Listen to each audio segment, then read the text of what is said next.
Comment le respect du vivant et des lois naturelles s'avère vecteur d'épanouissement et d'éveil à plus grand que soi. Nutrition, psychologie, spiritualité, naissance naturelle, maternage proximal et parentalité consciente, découvrons ensemble comment la santé du corps, de l'âme et de l'esprit permet de retrouver du sens et un abord joyeux de l'existence. Je suis Chloé Houdin-Gasquet, psychologue, psychothérapeute et maman de 3 enfants. Vous écoutez À Cœur Joie, le podcast pour naître et grandir en conscience.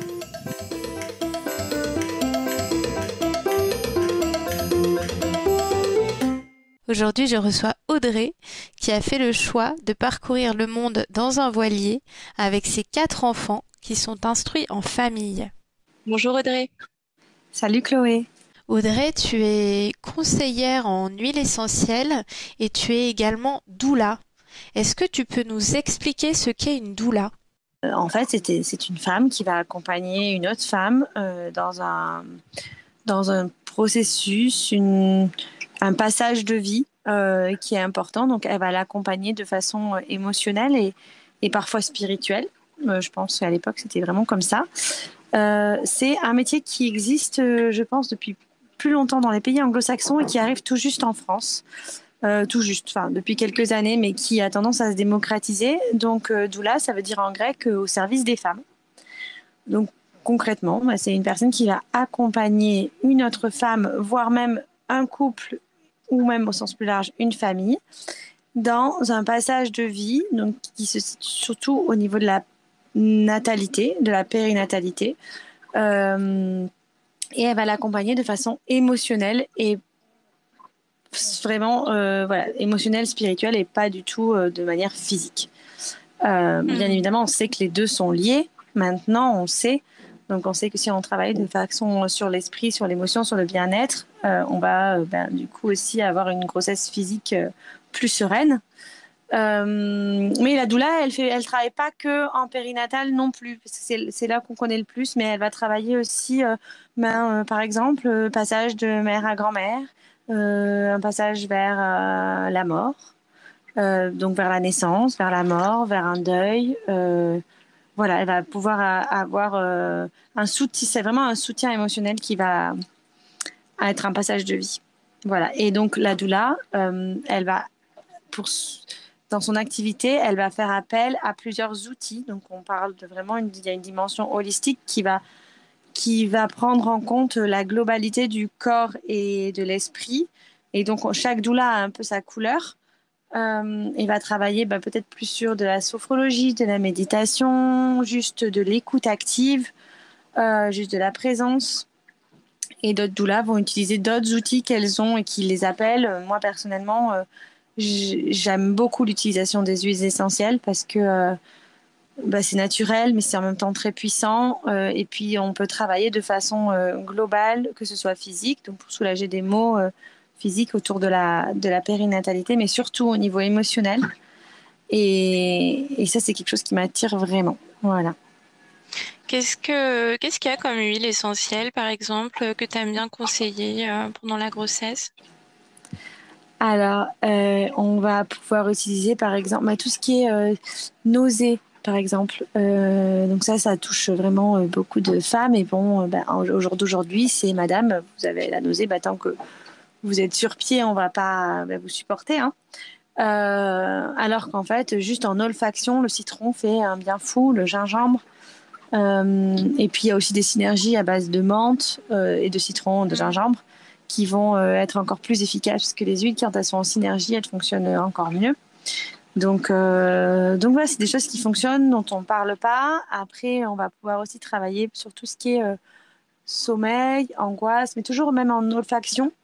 Ou alors en application sur la peau avec une dilution adaptée à la grossesse. Mais on va pouvoir travailler sur les angoisses, sur le sommeil, qui sont quand même assez récurrents quand on est enceinte. Ou même avant d'être enceinte, en préconception, parfois on a notre esprit qui nous met la pression, on a beaucoup de choses, beaucoup de stress, et de pouvoir soulager tout ça, ça permet de tomber enceinte plus facilement. Donc voilà, tout ce qui est lavande, par exemple, petits grains, qui sont des huiles douces et qui permettent de vraiment se relaxer, lâcher prise. Le copaiba aussi, Ok. voilà. Alors, tu disais que tu n'intervenais pas sur le plan physique, hein, ce qui est plutôt la partie de la sage-femme ou du médecin, de celui qui accompagne les femmes dans leur grossesse. Mais quelle est la place que tu donnes, toi, à la physiologie, à l'aspect physiologique dans ton accompagnement? Alors, ce qui est important pour moi, alors moi, je n'ai pas d'avis à donner, clairement, je ne donne pas mon avis. Par contre, je suis pour le savoir. Je suis pour que les personnes puissent faire des choix en ayant toutes les informations euh, qui sont qui vont rentrer en rapport dans ce choix. Donc, c'est des choses qu'on n'a pas actuellement, mais parce qu'en fait, tout simplement, je pense que c'est par manque de temps.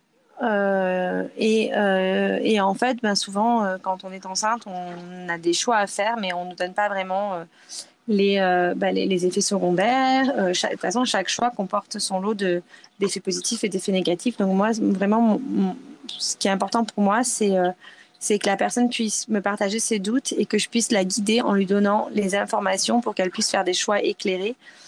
Et donc, la physiologie fait partie de ce choix éclairé, c'est-à-dire que de savoir que les femmes sont conçues pour accoucher, que l'accouchement est un processus naturel, normal, euh, que la seule chose qui peut porter préjudice à cet accouchement, ce serait notre cerveau qui pense un peu trop et qui a tendance, on sait que l'esprit et le corps sont liés, parfois il peut, par exemple, une naissance qui n'arrive pas, ça peut être inconsciemment le cerveau qui bloque quelque chose dans l'esprit, une idée. Donc, dans la médecine traditionnelle, on va utiliser un médicament pour déclencher l'accouchement. Mais avant ça, il peut être intéressant de discuter avec la personne pour travailler sur d'éventuels blocages et l'écouter. Tu vois, donc en fait, il y a la physiologie. En fait, c'est pour moi ce qui est important, c'est que les femmes et les personnes en général, les couples, tout le monde connaissent le principe de la physiologie de l'accouchement, de la naissance, de la conception, pour pouvoir ensuite faire des choix éclairés et de savoir si ajouter la médecine ou telle intervention extérieure a du sens pour elle dans l'état actuel des choses, en sachant les points, les effets secondaires potentiels dans son cas. Voilà. Euh, Mettons, on parle de la péridurale. À l'hôpital, en fait, on a tendance à donner la péridurale de base parce qu'en fait, les sages-femmes actuellement, ça va changer, c'est en train de changer, mais actuellement, les sages-femmes sont formées à faire des accouchements sous péridurale. Après, le fait qu'il y ait un manque de personnel aussi joue sur le fait que la péridurale, quelque part, soulage la maman plutôt que d'avoir une personne tout le temps qui est là pour l'aider et la soutenir, comme il pouvait y avoir avant.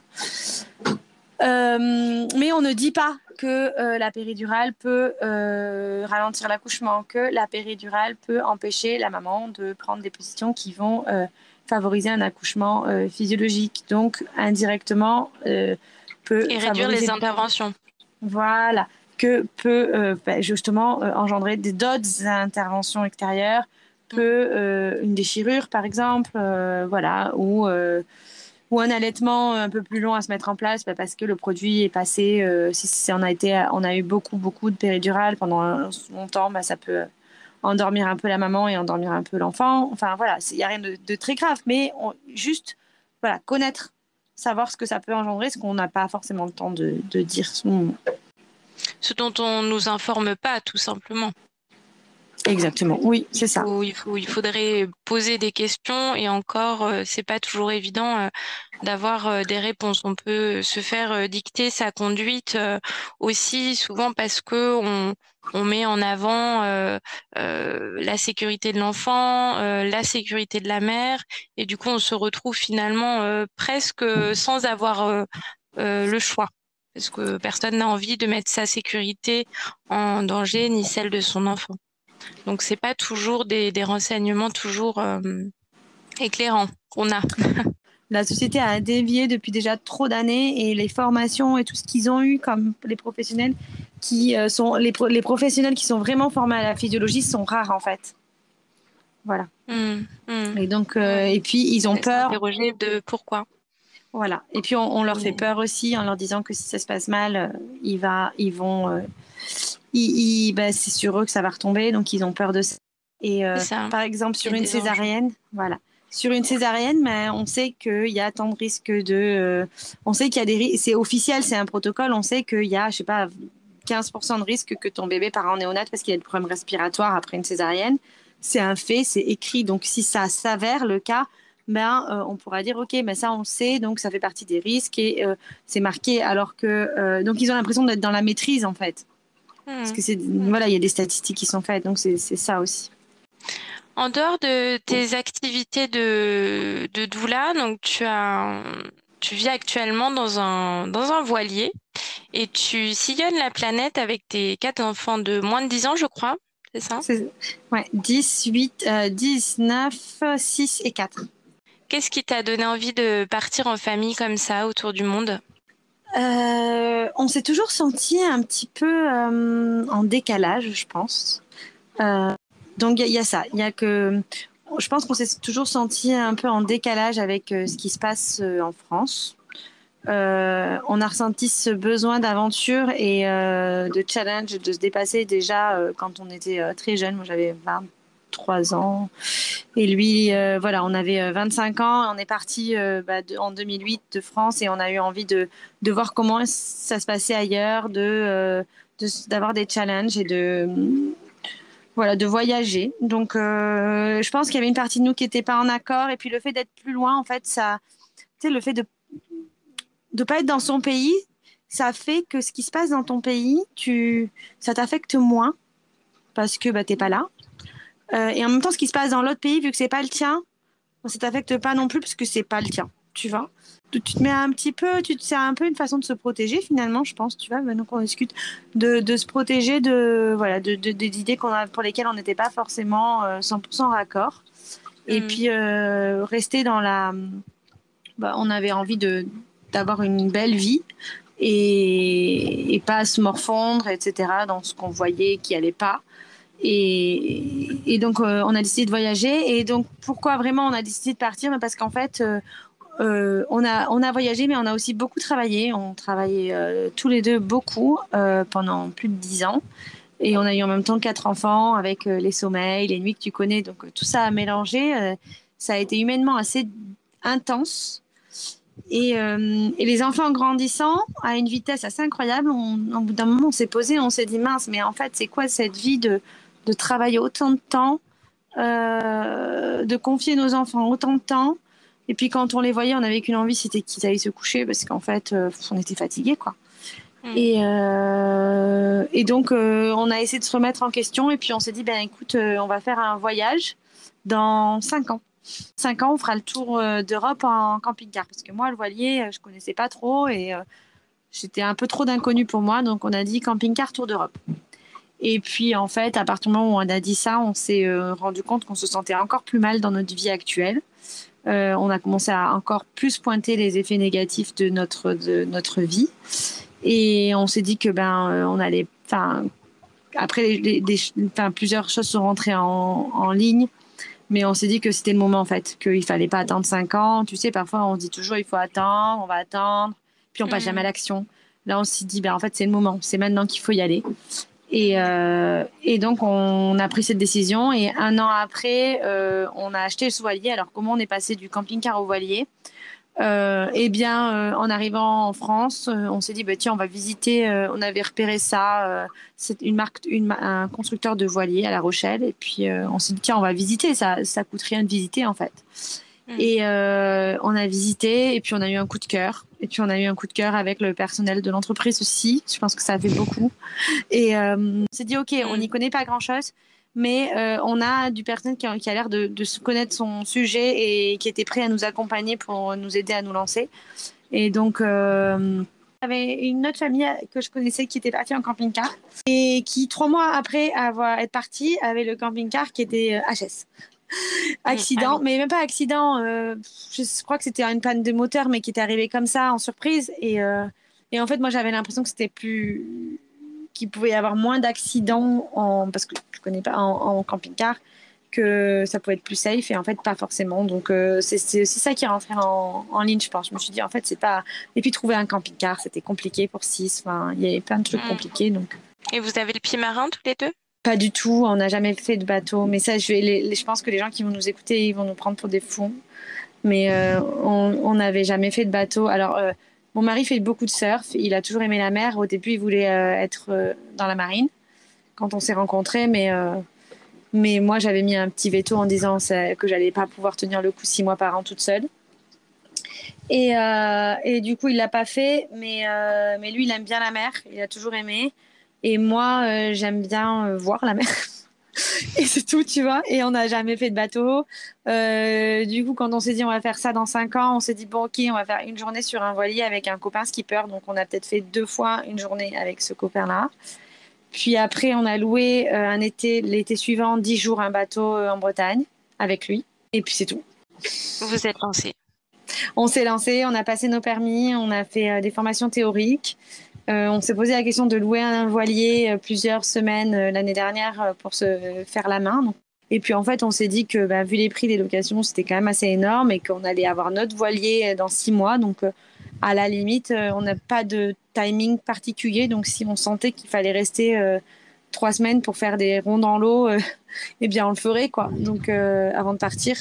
Qu'on partirait que quand on se sentirait à l'aise. Et c'est ce qu'on a fait en fait. On est resté 2 mois à La Rochelle, autour de La Rochelle, à faire des petits trips à l'île-Dieu et tout ça avec pour se faire la main. Et puis quand on s'est senti prêt, on a largué les amarres. Pas de regret? Aucun. Mais alors aucun. Non.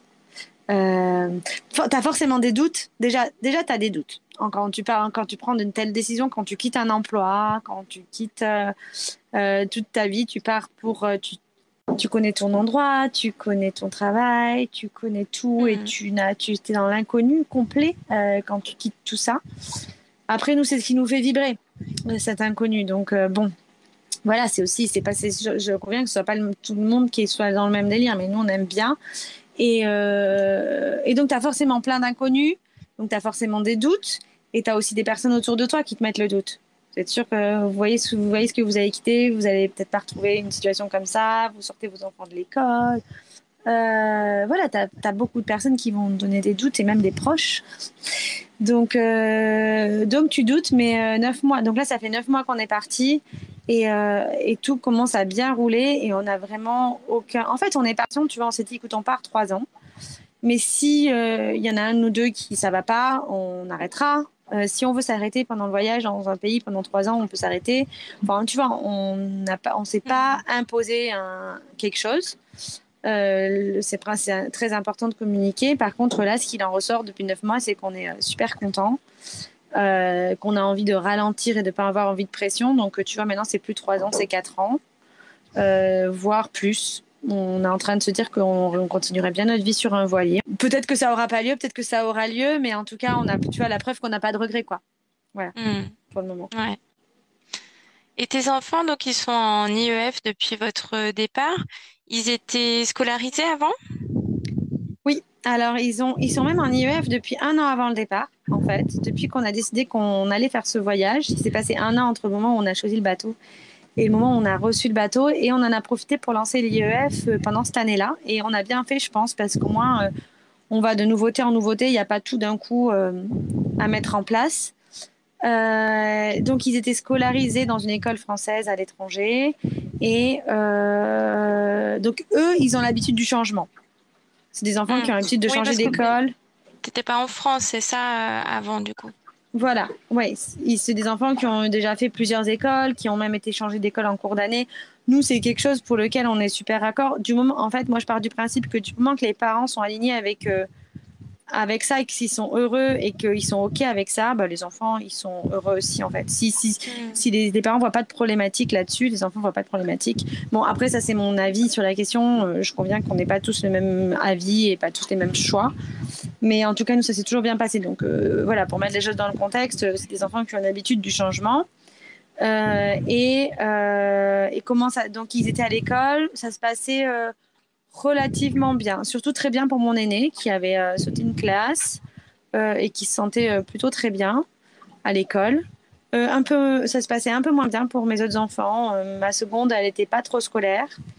Elle aimait pas, elle était un peu dérangée, j'ai l'impression, par le bruit, par tout ce qui était bruit et ambiance un peu bruyante. Et mes deux derniers, ils aimaient pas trop le côté séparation des parents. Voilà, c'était des petits enfants. Autant mon aîné, elle a toujours aimé aller à l'école. Autant mes deux derniers, ils voulaient rester à la maison. Ils pleuraient un peu à chaque fois que je les amenais à l'école. C'était vraiment pas simple. Donc voilà. Après, comment ça s'est passé le début d'IEF?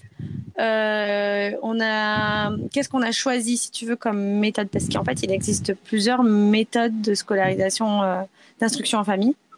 Enfin, tu t'y connais peut-être mieux que moi là-dessus, mais n'hésite pas à me Mhm. compléter si besoin. Mais voilà, il y a des parents qui choisissent de faire ce qu'on appelle l'unschooling, c'est-à-dire qu'en fait, il y a rien de guidé par les parents. C'est juste qu'on met du matériel et on crée un environnement favorable pour les enfants à apprendre à leur rythme et selon leurs envies.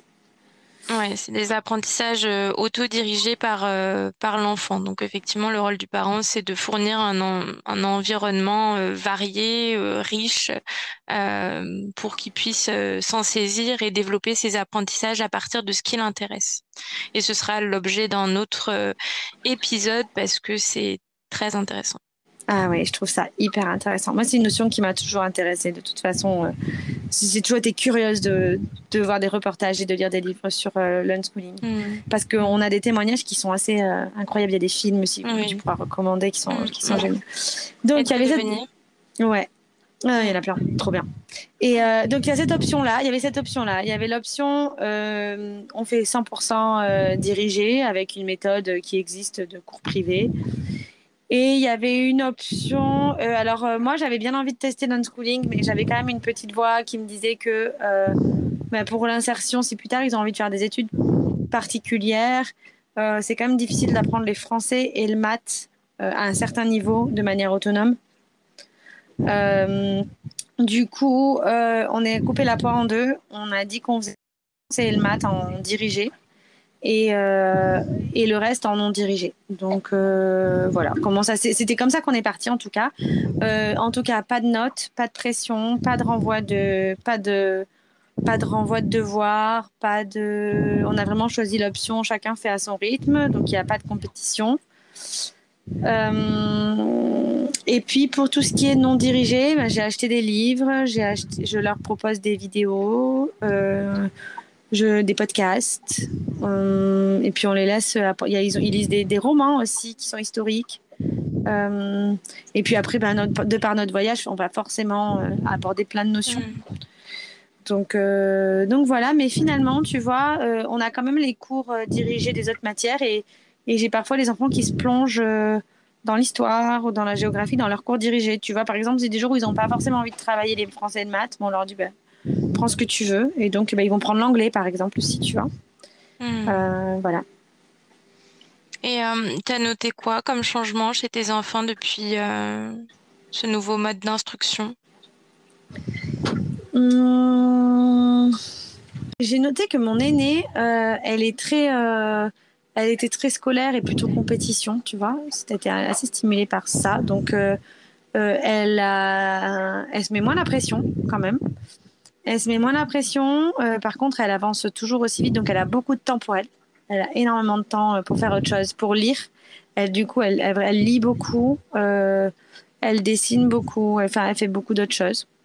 Ma deuxième, j'ai noté que justement le fait de plus avoir de bruit, elle a changé tout son rapport à l'apprentissage. Euh, en fait, quand je l'ai récupérée, elle savait pas bien écrire, elle savait pas souligner, enfin voilà des trucs de base dans la scolarité d'aujourd'hui. Là, en fait, elle éprouve du plaisir à s'appliquer, tu vois. En fait, elle a compris qu'elle travaillait vraiment pour elle et pas pour la maîtresse. Elle travaille, elle est impressionnante d'autonomie et c'était vraiment pas ça à l'école. Et ma troisième, écoute, après, je trouve que j'ai pas assez de De recul. de recul, mais ce que je sais, c'est qu'ils ont un niveau très avancé, en tout cas, par rapport à, je pense, l'école normale, sans travailler beaucoup. Et après, il y a des déclics qui se font, peu importe qu'il y ait l'école ou pas. Tu vois, il y a des matières, par exemple, là, ma troisième, elle a le déclic maths à fond, mais à fond. Elle est impressionnante. Par contre, un peu moins en français. Donc, bien le français, on lève un peu le pied, ça, mais on lâche pas, mais ça va venir et on n'insiste pas et ça va venir progressivement. Mais quand je te dis qu'elle a pas le déclic en français, c'est que elle a tellement le déclic en maths que en fait, elle adore faire des maths, quoi. Elle Mhm. est trop, tu vois la fierté chez elle. Et mon dernier, il est en unschooling total.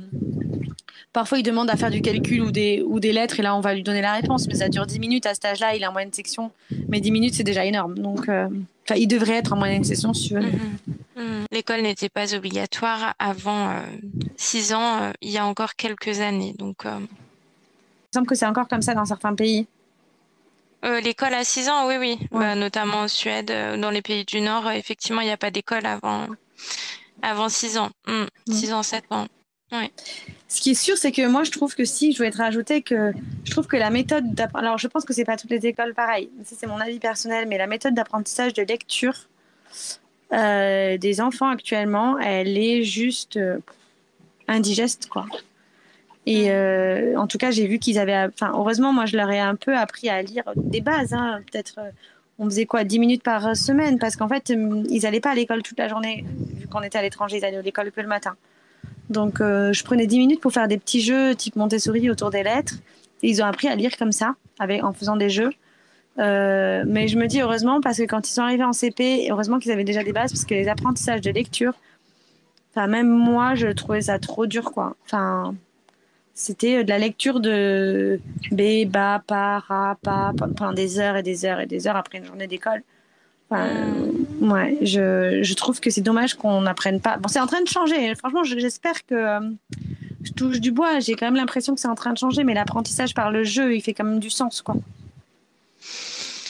Oui, encore une fois, dans une famille qui lit, les enfants savent lire. Dans une famille qui compte, les enfants comptent. On sous-estime un peu cet aspect-là de toutes ces possibilités d'apprendre en lisant des panneaux, en écrivant un courrier pour inviter le voisin pour le goûter. Il y a, dans la vie, il y a plein de possibilités d'apprendre plein de choses, en fait. Mm, c'est Voilà. ça. Bon, c'était une aparté. Comment je vais enchaîner là, du coup? Euh, et donc, tu sens que tes enfants, ils sont... Attends, je vais recommencer. Et du coup, tu sens que tes enfants, ils sont épanouis dans ce mode de vie-là? Ouais, clairement. Alors, pour te donner des exemples, déjà, ils sont pas fatigués. C'est tout le temps fatigués. Ils étaient tout le temps malades. Très souvent malades et fatigués. Bon, malades encore, tu sais, vu qu'ils étaient à l'école que le matin, qu'on était dans un pays chaud, mais fatigués par contre. Fatigués, toujours un peu à cran, tu vois. Ça ne l'est plus. Ils ont chacun leur propre rythme. Donc, tu vois, par exemple, ma deuxième, elle va se mettre à travailler très tôt, parce que tôt, ma première, elle a besoin d'un petit temps veille, elle va le prendre. On peut vraiment s'adapter à tout ça. Donc, dans le quotidien, tu vois, je les sens vraiment plus reposés, plus apaisés. Euh, Après, côté social, finalement, dans notre voyage, on rencontre plein d'enfants. Ils ont du coup ils ont créé un podcast où ils vont interviewer les autres enfants en voyage. Tu vois, ils développent un peu leur truc à eux en me voyant, Hmm. ils nous voient travailler en fait et ils nous voient faire tout ça et donc ça leur donne envie de d'imiter et ils font ça Bah, super c'est bien. ça. C'est ce que je te disais tout à l'heure. Les enfants, ils s'imprègnent de ce qu'ils voient autour d'eux pour, ça leur donne des idées, en fait. Ouais, c'est ça. Et moi, le voyage me donne des idées et eux aussi. Donc, côté social, nickel. Ils rencontrent des enfants de tous les âges et ils s'entendent très bien. Par exemple, mon aînée, elle a 10 ans, elle a fait son premier babysitting hier, tu vois. voilà, elle prend de la maturité. C'est juste, je pense pas que moi, à 10 ans, je faisais des babysitting, quoi. Voilà, donc elle prend confiance, elle y va. Ils ont confiance en eux aussi, beaucoup. Ils vont parler à des adultes, ils vont parler à des personnes âgées, ils vont parler à des petits. Ils sont responsables dans leur. Ils aident beaucoup dans le quotidien, donc ils cuisinent beaucoup, chose que moi je faisais pas quand j'étais petite. Ils prennent l'initiative de cuisiner des repas, de cuisiner des goûters, de cuisiner pour les voisins, pour les copains d'à côté. Voilà, ils font. Je les sens épanouis en fait. Ils vaguent à leurs occupations. Ils vaguent à leurs occupations là où ils ont envie d'aller au moment. Et s'ils ont envie de rien faire, ils font rien. Enfin voilà. Ton mode de vie t'a sûrement demandé de revoir ta consommation au minimum. Comment se passe votre quotidien dans un voilier et quel est votre rapport à l'écologie aujourd'hui? Alors, en tant que famille nombreuse, déjà, on a, je pense, rapidement compris qu'il allait falloir. Enfin, on voit en fait plus notre impact, j'ai l'impression. Et bon, après, on a toujours été très naturel et on remet beaucoup, on aime bien tout remettre en question et toujours essayer de chercher à mieux faire et tout, parce que ça, c'est quelque chose qui est vraiment intérieur à nous et intérieur d'ailleurs à beaucoup de personnes actuellement. Mais le fait d'être une famille nombreuse, voilà, il y a plein de choses qu'on se rend compte qu'on peut plus faire, type consommer des yaourts. Moi, je peux plus en fait, parce que quand je vois le nombre quand j'ai vu le nombre de pots de yaourt que je mets dans la poubelle par jour, bah, c'est pas possible en fait. Donc voilà, alors que bon, quand on est deux, quand on est un, quand on a qu'un enfant, on voit ça beaucoup moins et donc on se rend moins compte. Euh, et donc, tout ça pour te dire que c'est une prise de conscience qu'on a eue rapidement. De fait de voyager, de pas avoir vraiment de chez soi et de changer de chez soi régulièrement, ben, en fait, quand tu trimbales, quand tu changes tes affaires d'une maison à une autre, ça nous oblige à faire des tris et à se rendre compte du nombre de choses inutiles qu'on peut avoir chez soi. Voilà, on remarque aussi que on a aussi eu la sensation rapidement que plus tu as de choses, plus moins t'es clair dans ta tête, tu vois. On a vraiment cette sensation d'un peu d'étouffer. Alors que quand on a moins de choses, on se sent plus libre. Par rapport au bateau, on est arrivé à un niveau au-dessus forcément parce que bah déjà on vit au soleil, donc les enfants sont en culotte toute la journée et ça leur va parfaitement. On a vraiment très peu de vêtements, très peu de choses, mais parce qu'on a le bateau c'est tout petit, donc et encore non, on a de la chance d'avoir un grand bateau nous, mais mais ça reste petit par rapport à une maison ou un appartement en France, donc on a, mais ça n'empêche pas les enfants de jouer beaucoup et d'avoir peu de jouets, mais de jouer beaucoup. Par contre, tu vois, voilà, on a depuis longtemps, on essaie de pas trop en avoir, de dire aux enfants de faire un point dans leur chambre pour voir ce qu'ils utilisent plus. Ce qu'ils utilisent plus, ben, de le donner ou de le revendre pour pouvoir s'acheter quelque chose qu'ils vont peut-être plus utiliser. Voilà, de faire tourner les jouets. Et par rapport à la consommation, ben, forcément, en bateau, c'est un gros challenge quand même, qui est qu'à chaque fois que tu arrives dans un nouvel endroit, il faut des nouveaux repères. Et faut s'habituer à plus consommer ce qu'on a l'habitude de consommer, mais à se réadapter en fonction du lieu dans lequel tu es pour consommer un maximum local. Et donc au niveau de l'écologie, voilà, on va être plutôt sur du minimalisme, éviter de consommer d'acheter trop de choses, d'avoir trop de choses dans notre espace, consommer local un maximum, cuisiner un maximum maison, mais ça c'est depuis longtemps, donc le moins possible d'aliments transformés et le moins possible d'aliments sous plastique, parce que ça c'est vraiment ma partie doula, fertilité qui parle, c'est-à-dire que moi j'ai eu des problèmes, si j'en suis venue à ce métier, cette envie d'aider les autres, c'est parce qu'en fait moi-même j'ai eu des problèmes de fertilité, j'ai eu 3 FIV pour mes filles et j'ai mis plein de choses en place qui font que j'ai réussi à avoir mon 4e naturellement et je suis persuadée que c'est grâce à tout ce que j'ai mis en place, notamment les perturbateurs endocriniens que j'ai supprimés drastiquement autour de moi. Plus de cosmétiques industriels, d'emballage plastique, on n'a que du verre. On fait vraiment très attention à tout ça. Voilà, tout ce qui est fait maison et consommation locale. Et par rapport au fait maison, bah, tu vois, sur le bateau, nous, même sur le bateau, ça fait une dizaine d'années que je fais mon pain qu'on fait vraiment tout maison avec du levain en mode plus lentement. Parce qu'en fait, le levain, c'est vraiment le principe slow de base. C'est-à-dire que tu n'as rien à faire, mais par contre, il faut juste un peu de patience. Tu as beaucoup moins de choses à faire, par contre. Donc, au final, tu es gagnant quand tu as du temps et quand tu es patient. Ouais. Et puis les vertus du levain n'ont rien à voir avec la levure de boulanger, hein, qui crée justement une fausse aération comme ça, alors que le levain est une fermentation qui est naturelle en fait de la farine. C'est ça. En fait, pour t'expliquer, le levain, tout ce qui est fermentation d'une manière générale, c'est des choses qui ont été un peu oubliées. La fermentation des légumes et tout. Et en fait, avant, c'était un moyen de garder les aliments sans réfrigérateur. Il n'y avait pas de réfrigérateur, tu vois. Et d'ailleurs, il y a un livre qui s'appelle De ni cru ni cuit qui est sur l'histoire suivant les civilisations, qui est juste un bonheur, ce livre.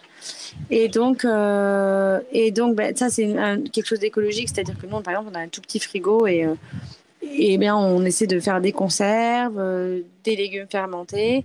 Et pour le pain, en effet, la fermentation lente fait que le levain va manger le gluten. Donc, on a un pain qui est beaucoup moins riche en gluten que ce qu'on peut trouver ailleurs. Et malheureusement, tous ces produits qu'on a voulu fabriquer plus vite parce qu'il y a des coûts de stockage. Donc, un pain qui va lever 6 heures, c'est pas intéressant. Il vaut mieux un pain qui va lever 1 heure. Donc, on lui laisse pas le temps de faire le process. Et du coup, il est riche en gluten. Et c'est ça qui irrite les intestins et qui fait gonfler le ventre. Et en plus de ça, le levain, c'est des probiotiques, c'est des bonnes bactéries. Donc, quand on mange un pain en levain, on prend soin de sa flore, on prend soin de son immunité, on prend soin de sa peau. Enfin, il en découle tout plein de vertus, comme tu disais, quoi. C'est ça, et encore une fois, c'est juste de la farine et de l'eau. Le levain, ça n'a rien de sorcier, en fait. Donc, tu es vraiment un bel exemple, je trouve, pour tous ceux qui auraient envie de se lancer dans une aventure nomade. Qu'est-ce que tu aurais à dire à tous ceux qui n'osent pas franchir le cap? Alors déjà, je leur dirais de réfléchir si ils ont vraiment envie. Parce qu'en fait, on n'est pas obligé d'avoir envie, tu vois, de faire ce choix et de partir. On peut très bien décider d'être heureux là où on est et c'est aussi bien, tu vois. Enfin, voilà, j'aimais aucun Non, je jugement m'adresse là-dessus. vraiment à ceux qui ont envie et qui ont ça dans un coin de la tête et qui pensent à un tour du monde, qui pensent à d'autres horizons, mais qui n'arrivent pas à se lancer. Ouais, Les j'avais autres, juste parfois, ils envie font de. comme ils veulent, hein. Voilà, c'est ça. J'avais juste envie de faire cette parenthèse. T'as raison, mais j'avais juste envie de faire cette parenthèse voilà, montrer qu'on n'est pas tous obligés de faire ça et que voilà, ça peut pas, pour moi, ça convient pas forcément à tout le monde. Mais pour ceux qui ont envie de le faire, en tout cas, moi, je peux que leur conseiller d'y aller parce que au moins ils n'auront pas de regrets, même s'ils reviennent, même si ils se disent que finalement, au bout de 6 mois ou d'1 an, c'est pas ce qui leur convenait. Au moins, ils n'auront pas de regrets. Ils pourront se retourner en disant voilà, on a testé. Et en fait, finalement, ça ne nous convient pas. Et ils seront OK avec leur choix. Alors que s'ils ne le font pas, ou si tu repousses, si tu dis de plus tard, et bien finalement, après, le temps passe et tu ne le fais plus. T'as toujours, c'est comme pour faire un enfant, quand tu te dis eh bien, ouais, c'est pas le moment parce qu'il me faudrait une chambre de plus ou il me faudrait tant de salaire de plus ou je sais pas.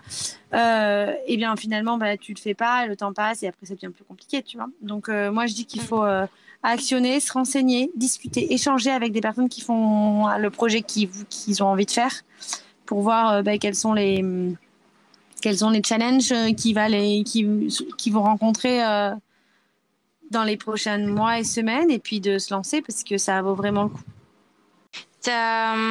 Justement, tu rencontres beaucoup de personnes sur la route comme ça qui font ce choix de tout quitter ou peut-être de garder leur maison, mais de partir comme ça, hein, et de pas savoir quand ils vont revenir. Ouais, alors tu sais, il m'a parlé de faire de la voile et de partir faire le tour du monde à la voile. J'ai dit non mais c'est une blague.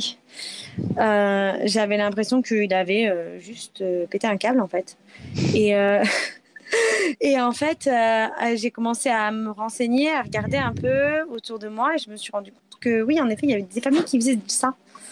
Ou même des familles avec des bébés. Et même des familles qui avaient un bébé à bord. Enfin, qui étaient enceintes et qui partaient enceintes et qui avaient un bébé à bord. Bref, tu vois, quand tu commences à t'ouvrir un peu, tu te dis qu'en fait, ouais, ça se fait et ça peut être génial.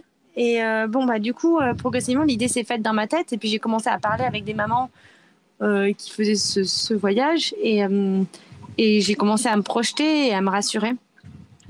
Donc, tout ça pour te dire que oui, il y a quand même beaucoup de familles qui font ça. On rencontre beaucoup de familles. Donc, il y a des jeunes couples qui décident de faire une année de césure et de partir faire le tour du monde à la voile, de faire un voyage slow avant d'avoir des enfants. Tu as des familles avec des tout petits bébés. Tu as des familles avec des plus grands enfants. Tu as même des ados qui passent le bac et qui sont en bateau et qui passent le bac en candidat libre. Tu as des retraités. Enfin voilà, il y a vraiment tout. Tu as des personnes qui vont décider de partir faire 1 an de césure et de faire le tour de l'Atlantique. Tu en as qui vont faire 3 ans et puis dire, bon, finalement, on fera 4 pour faire le tour du monde. Tu as des personnes qui vont décider de s'arrêter en Australie, d'autres qui vont décider d'aller jusqu'au bout et de rentrer en France en voilier. Tu as des personnes aussi qui décident de changer complètement de mode de vie et c'est un peu cette voie qu'on a prise, c'est-à-dire de décider qu'on va vivre sur un bateau, tu vois. Après, on rencontre aussi des personnes qui partent 1 an et qui disent, OK, on part 1 an, on revient en France, mais on vend tout. Parce que quand on revient en France, on veut pouvoir, reconstruire quelque chose, se réinstaller ailleurs, se laisser la porte ouverte, éventuellement même si on a envie de s'arrêter dans un pays et puis rester 1 an de plus. Voilà, on veut quand même être libre et ne pas avoir de... Mais ils disent quand même qu'ils vont rentrer en France. Voilà, tu vois, donc il faut accepter aussi une part d'inconnu. Tu peux pas tout décider, tu vois. C'est ça, le doute fait partie du voyage, en tout cas du projet de voyage. Tous les choix qu'on fait d'ailleurs, il y a toujours une part de doute, une part de peur aussi. Exactement. Et puis, c'est important, en fait, elle est encore plus importante dans le voyage parce qu'on va forcément faire des rencontres. On va forcément avoir des coups de cœur sur un lieu, des rencontres qui vont nous faire grandir, qui vont faire évoluer nos pensées, voir d'autres modes de fonctionnement. Et donc, c'est important de se laisser influencer par tout ça et de voir s'il n'y a pas quelque chose qui nous attire, auquel on n'aurait pas pensé, tu vois. C'est le but du voyage aussi, quoi. Ouais, c'est d'élargir ses horizons. Ouais, bien résumé.